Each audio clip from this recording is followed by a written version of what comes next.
เอ๊ะยังไงวะ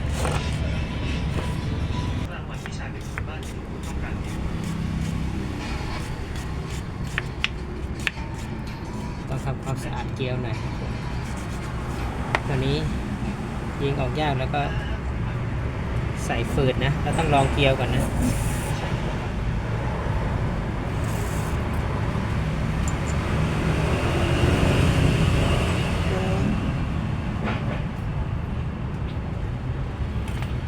นี่เบอร์อะไร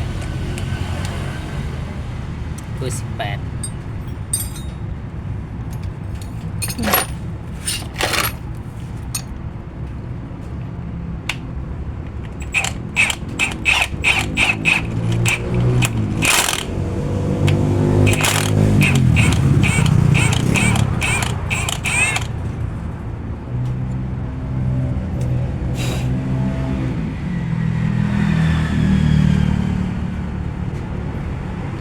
ปีนเลยนะ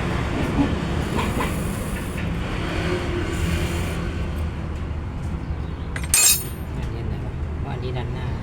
อันนี้ด้านหลัง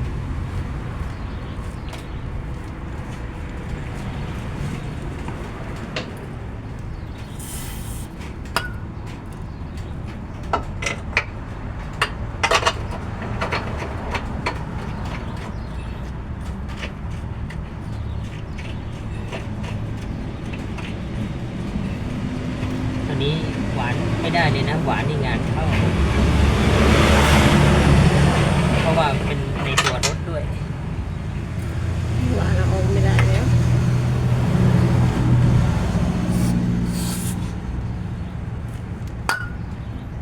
หวานต้องลื้อจนจะแล้วก็ใส่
นพอแล้ว แน่นแล้ว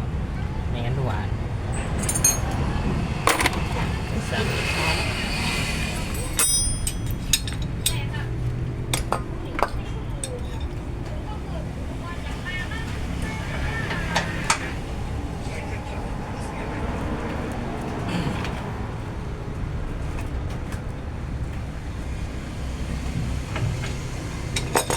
แน่นมากด้วยหวานเกี๊ยวไม่ค่อยอยู่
หวานละมั่ง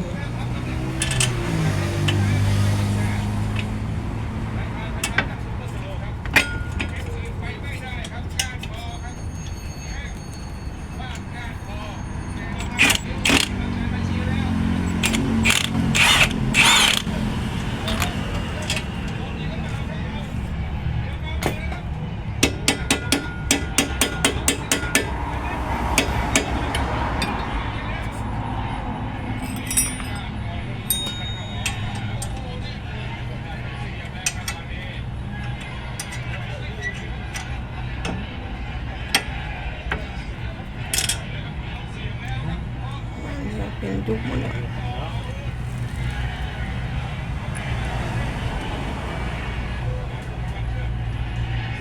ไปดูตัวใหม่นี่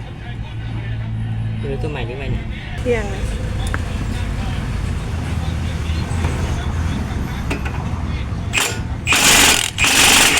เรียบร้อยเอา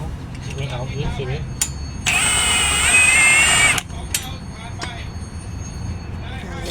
ฝืนทำไมตะกี้ก็รู้ว่ามันเป็นรอยเยอะแล้วเดี๋ยวเวลาอีกแล้ว